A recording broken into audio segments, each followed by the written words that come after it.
So we were on the brink of absolute disaster with Iran because of a series of events that led to, I mean, you can say the brink of war, but I think it's fair to say that we're actually in a state of war because Trump assassinated their top general, and you don't do that and get to call it not a war. That's not a thing. If Iran assassinated General Petraeus, pretty sure we would think they declared war on us.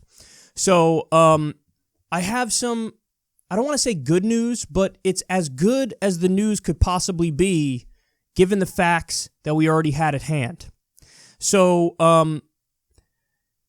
thankfully, Iran worked behind the scenes to tell the Iraqi government that they were going to bomb a U.S. base in Iraq.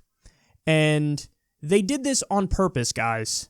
So the last time I spoke about this, we had just reported, Corin and I, that Iran attacked a U.S. base. It was up in the air as to whether or not there were any casualties. And it looked like, oh my God, this is worst case scenario. Trump's going to, declare all-out war now, war, and do a ground invasion and all this stuff. That's what it looked like was going to unfold.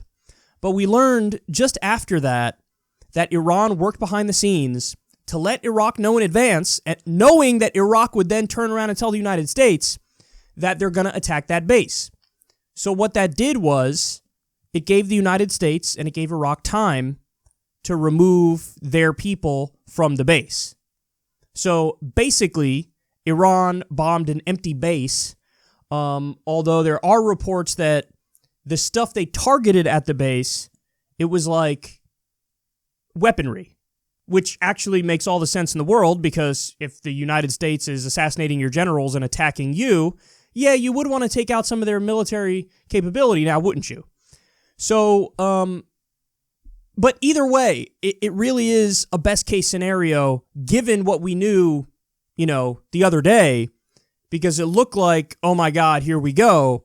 But that was actually a brilliant tactical maneuver on the part of the Iranian government because nobody died. And what it did is it allowed them to go back to their own population, and they want a pound of flesh from the United States for obvious reasons. We just assassinated their top general. That's not something anybody gets away with.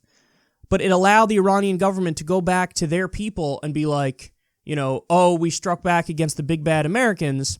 And if I'm not mistaken, they were reporting that people died. Now, that's not true, and we know that's not true, but that's what they're reporting to their own people, presumably because they want them to think like, yeah, we fought back and it worked. So I don't care what they say, as long as this thing doesn't get even more out of hand than it already is. So they were able to go and tell their people, see, we struck back, because they didn't have an option. They had to strike back. But then also what that did is it provided an off-ramp for the U.S., where it's like, hey, listen, we just kind of looked out for you and made sure none of your people were killed in a strike, because they knew if we kill even one American, Trump really is going to say all systems go, and the gloves are off. So that gave the U.S. an off-ramp, and Trump came out and gave a speech yesterday, and at first my heart dropped in my stomach because I saw all the military people were walking out first along with Mike Pence, and I'm like, oh no. Oh, this is not a good sign. Trump's giving a speech in the middle of the day, and he's got military people behind him along with Mike Pence. Here we go. I thought Trump was going to do a flat declaration of war. But thank God. All it was, and it's wrong to say, all this was, but it is, given the context of how bad it could have been, we can reflect on this and, lean a little more in the happy direction.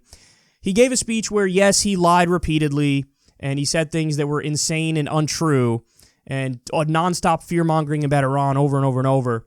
But what Trump said is, Iran backed down, and, we're going to add more sanctions to them.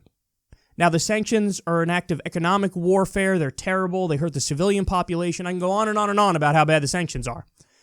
But I'm just so happy that he didn't go out there and say, here we go. A flat declaration of war, all systems go. We got 300,000 American ground troops that are about to invade. because that's really where it could have gone. Now, we're not out of the woodworks yet, though, because, guys, there's dissent in the ranks of the Iranian Revolutionary Guard. You know, not everybody agrees with the Grand Ayatollah's move here.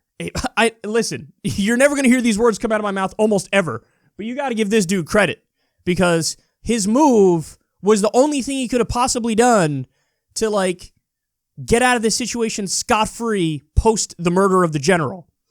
But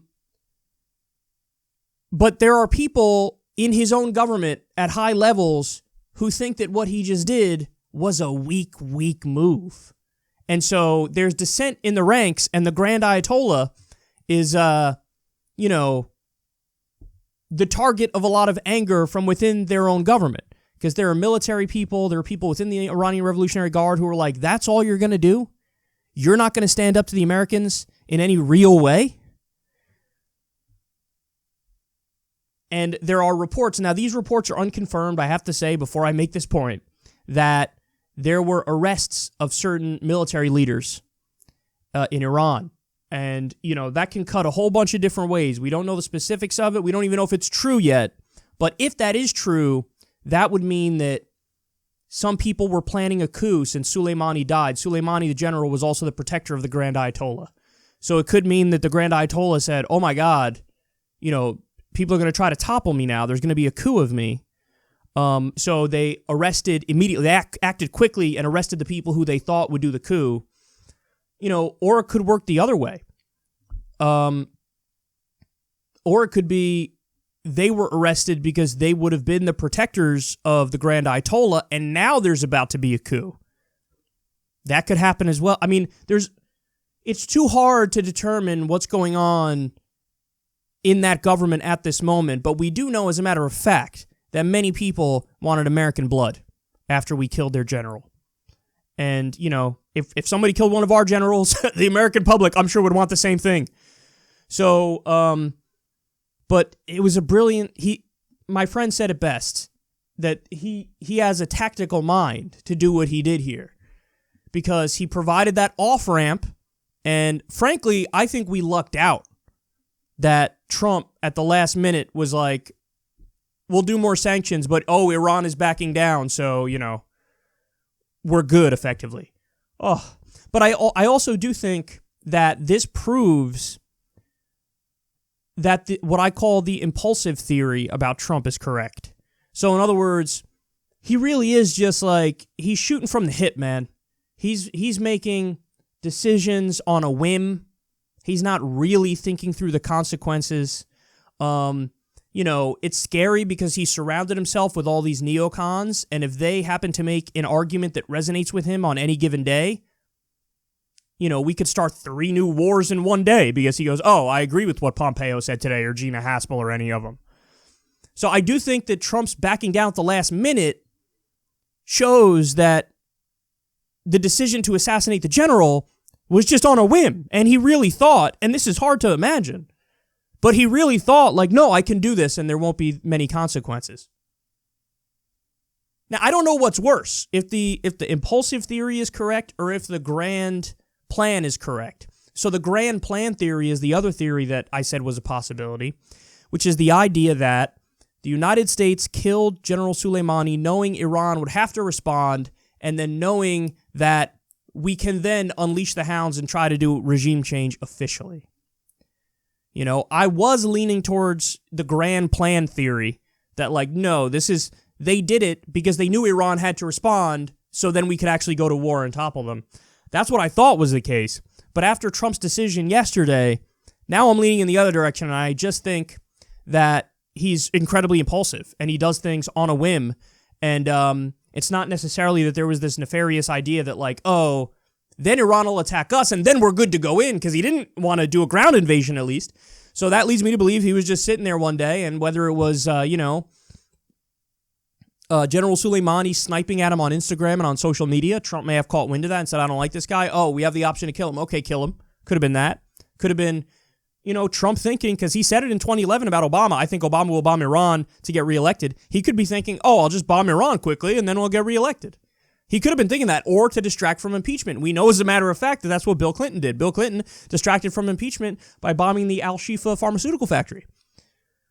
I mean, that all these things are possible, and it probably was a mix of things that led to him making the decision. But I'm convinced that Trump actually thought, oh, I could just assassinate a general, and everybody in the U.S. is going to be like, hip, hip, hooray, for he's a jolly good fellow, for he's a jolly good fellow, for Trump's a jolly good fellow. Damn, I can't hit a note, which nobody can deny. He really thought, this would be unanimous. Everybody, oh, yes, he killed a top terrorist, yes, yeah. Except the reaction was, oh, my God.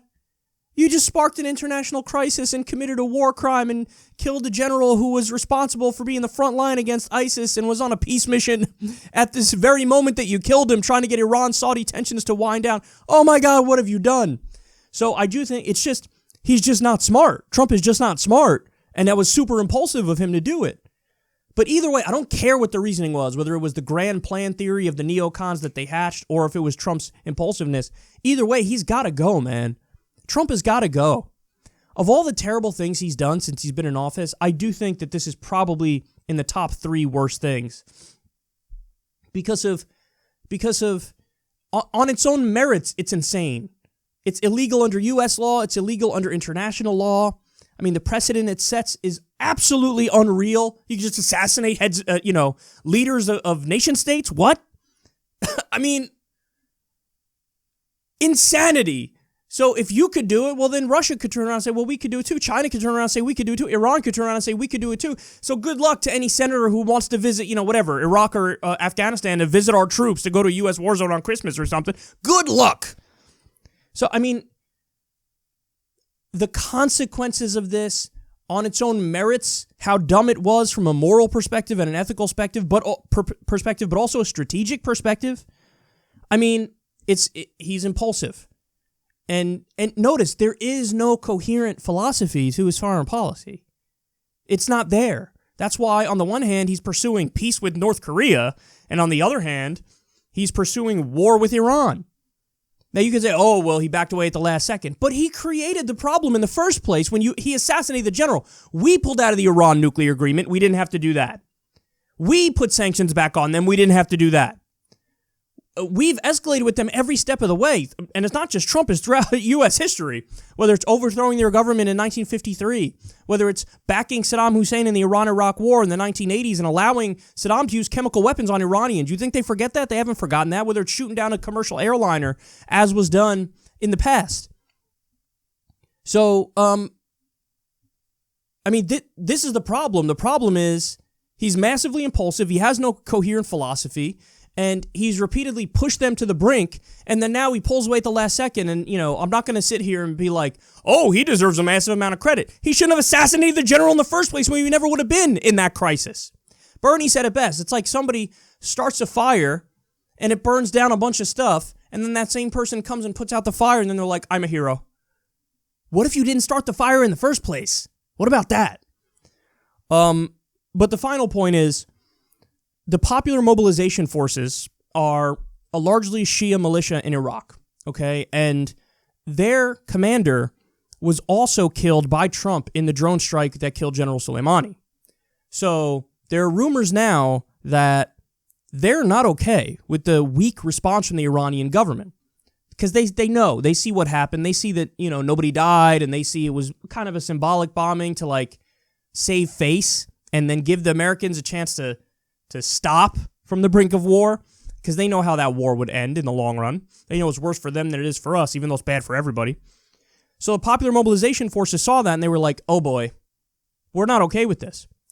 And so there are rumors that they're going to go rogue, and a bunch of bases in the Middle East, U.S. bases, are not safe right now because they want to avenge their commander who was murdered, and they think the Iran response was weak. So we're not out of the clear. And then, God forbid, they do, effectively attack a U.S. base and maybe kill some soldiers. Then Trump will probably flip the blame right back on Iran, even though it wouldn't be their fault. It's the Popular Mobilization Forces of Iraq, and, the largely Shia paramilitary would have gone rogue, but he would flip it and probably blame Iran, and we're right back in there again. We're right back, to the brink of the worst possible scenario yet again. So, we're not in the clear. And I mean, listen, it appears to actually be the case that he thought he could just get away with this. Trump did. That's so insane, man. I mean, think about how stupid you have to be. Put everything else aside. Think about how dumb that is. You think you could just assassinate a foreign general with impunity? And remember, he's surrounded by Mike Pence, who bases his career off Rush Limbaugh and is an evangelical fundamentalist, doesn't even believe in evolution. Mike Pompeo's there. Again, he's an end times goon and a deep state stooge. He famously was saying, in the CIA, we lied, we cheated, we stole. That's what we do. These are the guys who are surrounding him. So none of them had the foresight and didn't care that, oh my God, this could spark an international crisis beyond imagination. And that's where we are now. So we're not out of the clear, just so everybody knows. And there, in fact, were stories yesterday of rockets hitting the heavily fortified green zone in Iraq. So, and that could just be the beginning. Other bases could be targeted by rogue Shia paramilitary elements who are not happy with the weak Iran response. But either way, man, this has been terrible. And my sense of it, and we'll get to some numbers later, is that people aren't buying this. I know Trump may have thought on some level, if I bomb Iran, that'll help me. He miscalculated. For the very simple reason, he didn't propagandize us beforehand. When they did the war in Iraq, which was popular at the beginning, they had to spend a year telling us Saddam Hussein was about to, kill everybody in the country, and he had weapons of mass destruction, and he worked with Osama bin Laden, and oh my God, we have to act. They had to build that narrative first. It's what they had to do. Trump didn't build any narrative. We woke up one day and, oh my God, he assassinated a top Iranian general. What? So everybody was like, this is the most insane thing I've ever seen in my life. And everybody felt less safe. And by the way, that is true. We are much less safe now than we were beforehand. So flip, whatever Pompeo says, flip it on its head, because we had to do it to protect the country because there was an imminent threat.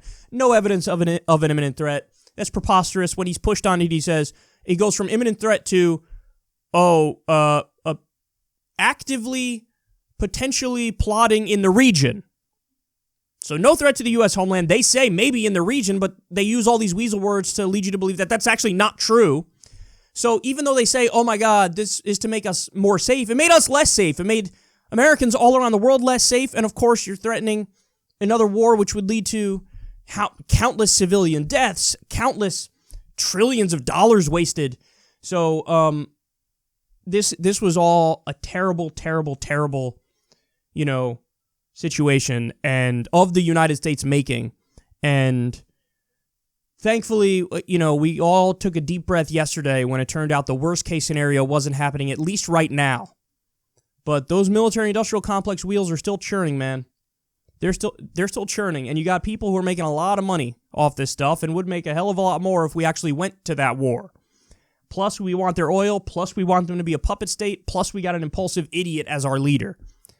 So we have got to get Donald Trump out. We've got to get Bernie Sanders in, because I can't even take this stuff. And I follow it for a living, but imagine how a random mom in Iran feels.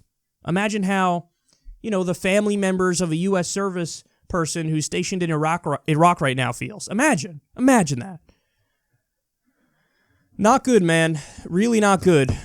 But there's your update on the U.S.-Iran crisis, and I hope I don't have to talk too much more about it, and we can move on from this.